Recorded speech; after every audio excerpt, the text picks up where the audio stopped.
الحمدللہ والصلاة والسلام علی رسول اللہ صلی اللہ علیہ وسلم۔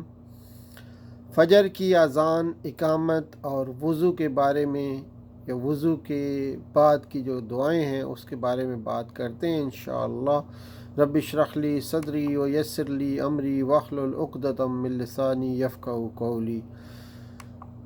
اللہم ارنا الحق حقا وارزقنا اتباعہ وارنا الباطل باطلا وارزقنا اجتنابہ۔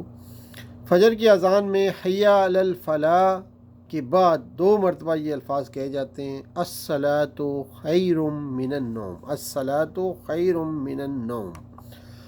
الصلاۃ خیر من النوم یعنی کہ نماز بہتر ہے نیند سے، نماز بہتر ہے نیند سے۔ خیرم کا مطلب ہے بہتر ہے، اور یہ کلمہ 176 بار قرآن پاک میں آیا ہے۔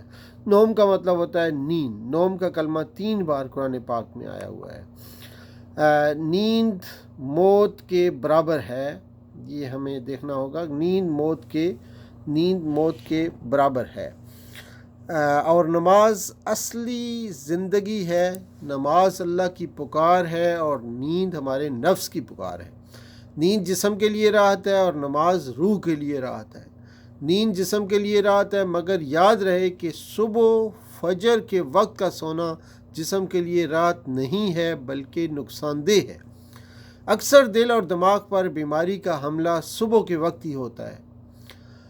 صبح کے وقت جو فضا میں تازگی ہوتی ہے وہ تازگی جسم کے لیے بہترین دعا ہے۔ اور جب نماز کے لیے اقامت کہی جائے تو اذان کے کلمات دہرائے جائیں، لیکن حی علی الفلاح کے بعد قد قامت الصلاۃ، قد قامت الصلاۃ، یقیناً نماز کھڑی ہو گئی 2 بار کہے جائیں گے۔ قد قامت الصلاۃ، قد کا مطلب ہوتا ہے البتہ، ہو چکا یعنی آلریڈی۔ 406 بار یہ کلمہ قرآن پاک میں آیا ہوا ہے۔ اذان اس بات کا اعلان ہے کہ لوگ نماز کے لیے مسجد میں آئیں۔ اقامت ان لوگوں کے لیے نماز کے شروع ہونے کا اعلان ہے جو مسجد میں آ چکے ہوں اور نماز کا انتظار کر رہے ہوں۔ وضو کے بعد اور پہلے اور بعد کے چند اذکار دیکھ لیتے ہیں۔ بسم اللہ، بسم اللہ۔ اللہ کے رسول صلی اللہ علیہ وآلہ وسلم نے فرمایا کہ تم میں سے جو کوئی بھی دھیان سے وضو کرے پھر یہ دعا پڑھے تو جنت کے 8 دروازے اس کے لیے کھول دیے جاتے ہیں اور وہ جس دروازے سے چاہے داخل ہو جائے۔ ترمذی کی یہ روایت ہے۔ اور یہ دعا کون سی ہے؟ یہ دعا ہے جی اشہد ان لا الہ الا اللہ، میں گواہی دیتا ہوں کہ نہیں ہے کوئی معبود سوائے اللہ کے۔ یعنی اس کی تشریح آپ نماز کے سبق میں جو ہے جان چکے ہیں، لیکن یہ ہے کہ موت کو یاد رکھیے، جس کا آخری کلمہ لا الہ الا اللہ ہوگا وہ جنت میں داخل ہوگا۔ ابو داؤد کی یہ روایت ہے۔ اور قریب المرگ شخص جو ہو اس کو لا الہ الا اللہ کی تلقین کی جائے، اور یہ حکم دیا گیا ہمیں جی، مسلم، صحیح مسلم میں یہ روایت ہے۔ ہم نے آپ کو ایمرجنسی ڈاکٹر کی بات بھی بتائی۔ اپنی سروس کے دوران اس نے 10-12 لوگوں کو اپنے سامنے مرتے ہوئے دیکھا، ان میں سے صرف 1-2 لوگوں نے کلمہ لا الہ الا اللہ پڑھا۔ تو اس کلمے کی اہمیت کو ذہن میں رکھیے، اگر اللہ کا ذکر زبان پر رہے گا تو مرتے وقت بھی کلمہ نصیب ہوگا۔ وحدہ لا شریک لہ، آگے الفاظ آتے ہیں، وحدہ لا شریک لہ، وہ اکیلا ہے، نہیں ہے کوئی شریک اس کا۔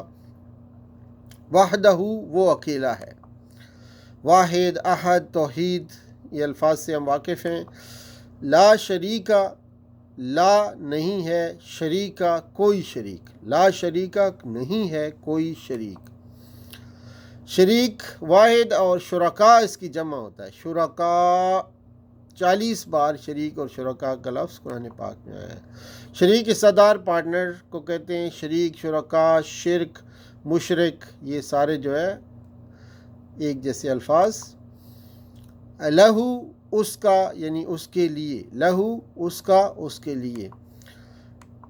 تصور، دعا اور احساس کے ساتھ دیکھتے ہیں جی۔ اس کی وحدانیت کا پھر سے 2 بار دوسرے الفاظ میں اقرار یعنی کل 3 بار اقرار کیا گیا ہے یہاں۔ شرک سے مکمل بیزاری کا اعلان، ورنہ نجات ہی مشکل نہیں ہے۔ ہمیں شرک سے مکمل بیزاری کا اعلان کرنا ہوگا ورنہ نجات مشکل ہے، کیونکہ اللہ تعالیٰ شرک کو ہرگز معاف نہیں کرے گا۔ شرک کی خطرناکی کو ذہن میں رکھتے ہوئے اس دعا کو پڑھیے، لا الہ الا اللہ وحدہ لا شریک لہ واشہد ان محمدًا عبدہ ورسولہ، میں گواہی دیتا ہوں کہ محمد صلی اللہ علیہ وآلہ وسلم اس کے بندے اور اس کے رسول ہیں۔ اس میں عبدہ بندہ، ہو اس کا، عبد بندہ، ہو اس کا، عبدہ اس کے بندے، جیسے عبداللہ اللہ کا بندہ۔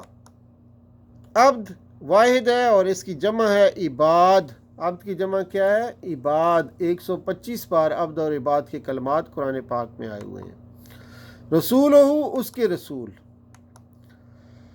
اوپر اذان کے کلمات میں اس کی تشریح گزر چکی ہے، وَأَشْهَدُ أَنَّ مُحَمَّدًا عَبْدُهُ وَرَسُولُهُ۔ یہاں پر عبد یعنی بندے کا لفظ زیادہ ہے۔ پچھلی امتوں نے نیک لوگوں کو ان کے زبردست کارناموں کی وجہ سے ان کو خدا کا بیٹا یا خدائی میں شریک بنا دیا۔ اللہ تعالیٰ نے محمد صلی اللہ علیہ وسلم کے حقیقی مرتبے کو بیان فرما کر اور اس پر ہر مومن سے شہادت دلوائی کہ اس امت میں شرک کے دروازے بند کیے جا رہے ہیں۔ ہم سب کو اللہ تعالیٰ نے بنایا ہے اور اس دنیا کی ہر چیز کو بھی، اس لیے ہمیں اس کا سچا بندہ بن کر رہنا چاہیے۔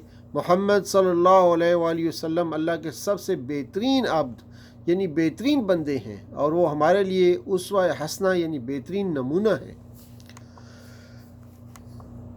اللہم اجعلنی من التوابین، اگلی ایک اور دعا ہے، اللہم اجعلنی من التوابین، اے اللہ بنا دے مجھے خوب توبہ کرنے والوں میں۔ اجعل کا مطلب ہوتا ہے بنا دے، نی مجھے، اجعلنی بنا دے مجھے۔ تابا پلٹنا، تائب پلٹنے والا، تواب بار بار پلٹنے والا۔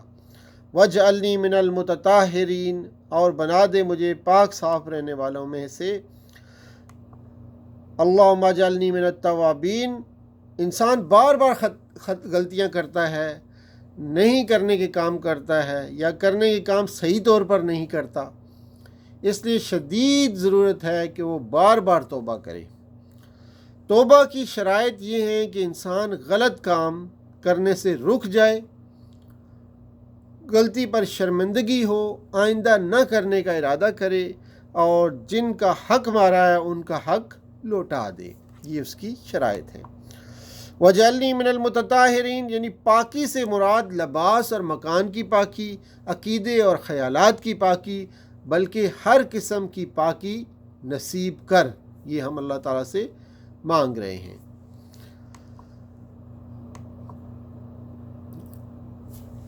یہ چند چیزیں تھیں جو آپ کے ساتھ شیئر کرنا تھا کہ آج ہم نے فجر کی اذان، اقامت کے بارے میں، اور وضو کے بعد کی دعائیں، اور وضو سے پہلے تو بسم اللہ کہتے ہیں، اور وضو کے بعد کی دعائیں ہم نے دیکھیں۔ اسی پہ بات ختم کرتے ہیں۔ سبحانک اللہم و بحمدک، اشہد ان لا الہ الا انت، استغفرک و اتوب الیک۔